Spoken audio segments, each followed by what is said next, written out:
Bela Agama. Pada malam hari ini saya menemukan video bagus ya, yaitu dari Paul Zeng, juga dari BBS, dari Pak Bob, tentang pelaporan dugaan penyalahgunaan undang-undang IT dan juga penistaan agama terhadap beberapa orang yang dilaporkan oleh Pak Bob sebagai seorang lawyers ya. Dan di sini pun saya melihat juga di channelnya si Paul Zeng, juga si Edis TV sudah mengeluh ya, mengadu, gimana nih bang, saya katanya udah dilaporin nih, apa harusnya saya terbang ke Jerman atau kemana kan gitu. Di sini diberikan saran oleh beberapa orang, kalau bisa kamu jangan dulu ke luar negeri kalau memang belum ada surat ancaman atau apa, demikian ya. Dan memang faktanya di sini katanya sih, kelihatannya dilaporkan oleh Pak Bob jadi di streaming 98 menit yang lalu ya. Dan di sini pun saya melihat juga, dan saya sudah bahas ya, tentang bagaimana upaya yang bagus, yang win-win solution antara si Edis dengan yang pelapor gitu, karena dia itu sebenarnya nggak terlalu parah sih, masih bisa buat klarifikasi, tapi kan si Edis tidak mau klarifikasi ya, kita tidak usah campur tangan. Tapi saya diminta oleh Pak Musa, Pak tolong beri komen masalah si Edis TV, sudah saya beri komen di sini ya. Oke, sebelumnya saya dengar dulu bagaimana si Edis TV curhat sini ya, atau bagaimana di sini Pak Bob betul-betul serius kita melakukan upaya hukum ke Barreskrim ya, dengan kode-kode nama ya. Kode namanya adalah JPT ya, walau alam ya. Ini saya raba-raba ya,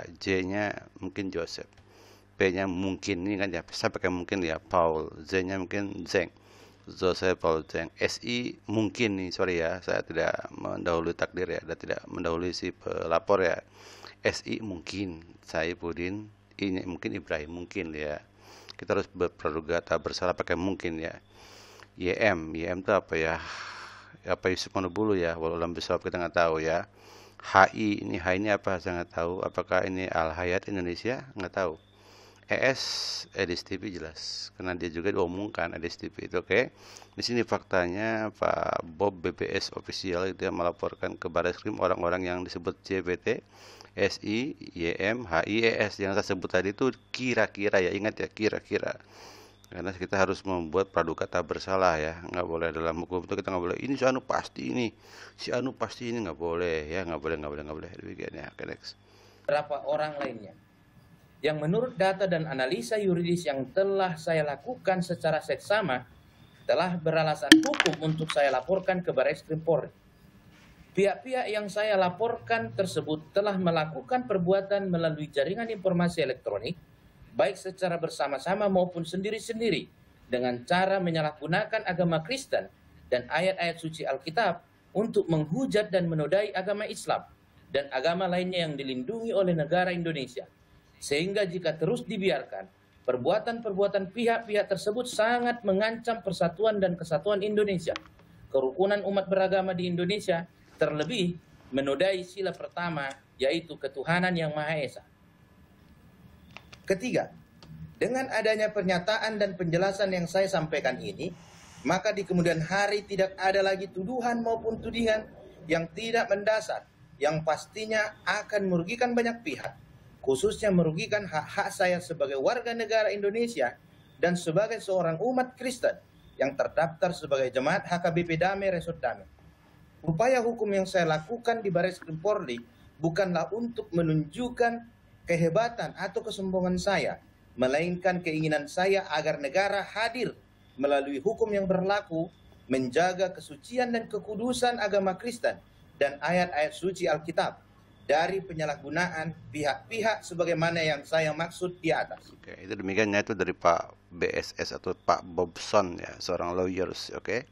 Nah, sekarang bagaimana di sini si Edis TV mengeluhkan hal tersebut ya, ngadu ke si Paul Zeng, mungkin dia mau ngambil suaka politik kan. Di Jerman kan lumayan, di Jerman tuh selama berapa belas tahun itu bisa ditanggung biayanya gitu. Toh ke Amerika pun sama, diberikan uang tanggungan lah, itu duitnya gede itu, sama juga kerja di Indonesia mungkin lebih mungkin ya.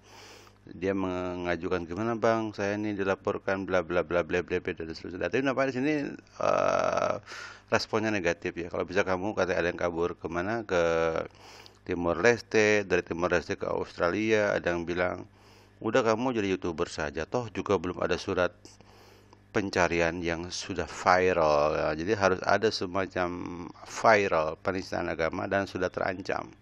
Kalau sudah terancam mau dibunuh apa baru bisa masuk ke kedubes atau apa ya, mencari suaka politik atau asilum atau apa namanya itu ya.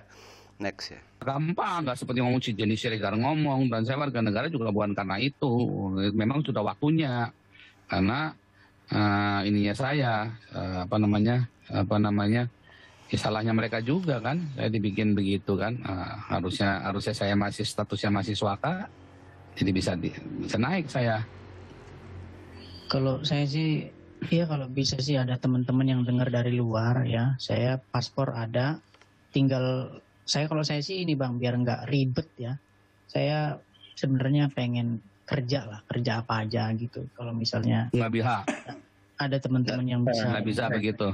Nggak bisa begitu. Kalau suaka politik nggak bisa, cari kerja nggak boleh, kecuali kalau menggunakan green card ya. Kalau green card ya saya sendiri sering ya, ketika saya online saya dapat tawaran, maukah Anda green card katanya. Anda dirasa layak. Jadi green card itu untuk mencari, di Google pun mereka tuh sedang mencari orang-orang yang dianggap mampu. Ya, misalkan kita punya kemampuan bahasa Inggris, sering online, ada tawaran tuh. Saya juga pernah dapat tawaran berkali-kali dan saya tolak. Iya, ya mungkin mereka melihat saya juga mungkin memiliki potensi kan, potensi entah intelektual, entah bahasa Inggris nggak tahu lah ya. Ditawari green card tapi saya tolak gitu ya. Oke. Jadi kalau kerja nggak bisa, kalau untuk migrasi itu harus ada semacam ya tadi ancaman lah, mau dibunuh atau mungkin ada bukti fisiknya dibunuh, ada foto dan seterusnya, misalkan upaya-upaya pembunuhan dan seterusnya, sudah kacau dan seterusnya, baru bisa. Edis TV ini kan dulunya sebenarnya kalau saya baca dari HMC, dia itu menjadi seorang apa ya, corner ya, kan di Amerika itu ada semacam taman ya, taman di Amerika yang boleh berdebat apapun kecuali menjelekan Ratu Inggris, namanya apa gitu, corner gitu ya, ya semacam taman lah, taman speaker corner namanya, pojok untuk berdebat gitu ya, yang sering dipakai oleh si Hatun, bahkan Christian Prin pun sering ke sana, J. Smith pun pernah ke sana. Oh, David Wood juga mungkin pernah ke sana. Jadi bebas ngomong siapa saja, menjelekan siapapun, termasuk menjelekan Nabi Muhammad loh. Ya, bahkan Quran aja disimpan oleh si Hatun di kaki dia, dimarah-marah sama Muslim. Kata si Hatun apa? Kamu pergi aja sana ke negara Islam, ini negara bebas. Wah, rame kan, ada si Hatun kan kena batunya, ditampar, diapakan gitu demikian ya. Tapi sana memang bebas sana. Nah, Edis TV itu asalnya mau jadi speaker corner dan dibayar, tapi dia nggak punya uang, mau menggalang dana menggunakan HMC.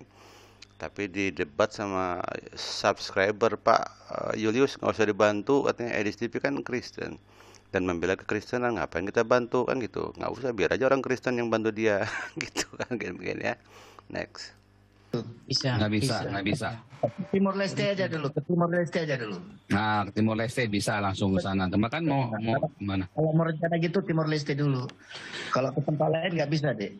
Kalau saya kasusnya dulu 2016 ya, 2016 itu saya diancam, diteror, mau dibunuh, ya kan. Nah, terus teman-teman semua nguruskan buat saya, gitu. Nah, habis diuruskan, kita semua legal. Jadi dari 2018 itu saya sudah legal di sini, sudah jelas. Cuman saya belum mau melepaskan kewarganegaraan. Nah, tetapi akhirnya karena ada ditawari ya saya lepasin. Karena ada penawaran, saya lepasin. Makanya saya berani teriak, ya kan? Ya, kenapa? Saya sudah bukan warga negara. Kalau masih warga negara, saya nggak boleh teriak. Nggak etis dong, ya kan? Tapi karena saya sudah bukan warga negara, maka saya boleh teriak. Begitu. Jadi kebalik tuh, Denny Siregar tuh ngawur, salah. Ya. Nah, cuman mengenai status kemarin, saya nggak boleh bilang. Karena saya lagi, intinya supaya jangan ada intervensi lah. Nah, kalau sekarang udah selesai ya saya ngomong aja, nggak apa-apa, udah selesai. Gitu. Nah gitu. Jadi kalau saya belum ini nggak boleh. Gitu ya. Lah, cuma 6 bulan ya. Nah caranya begitu. Cuman nggak gampang karena saya waktu kesini sudah ada yang nanggung di sini. Sudah ada yang nanggung dulu. Dan saya kan jelas orang-orang ini sepakat untuk saya. Nah kalau misalnya kayak yang lain gimana, nggak mudah ya. Yang seperti Denny Siregar ngomong itu nggak mudah itu. Ngawur tuh Denny Siregar itu, nggak begitu. Nah, itu nanti bisa ada kacau itu kalau kayak caranya Denny Siregar bisa ruwet itu. Nah cuman memang saya bekerja di sebuah yayasan yang ngurusin asilum, ngurusin para refugee ini, sehingga saya tahu persis prosedurnya karena saya kerja di situ gitu. Ya jadi nggak mudah caranya, nggak mudah, nggak bisa semudah itu, nggak bisa.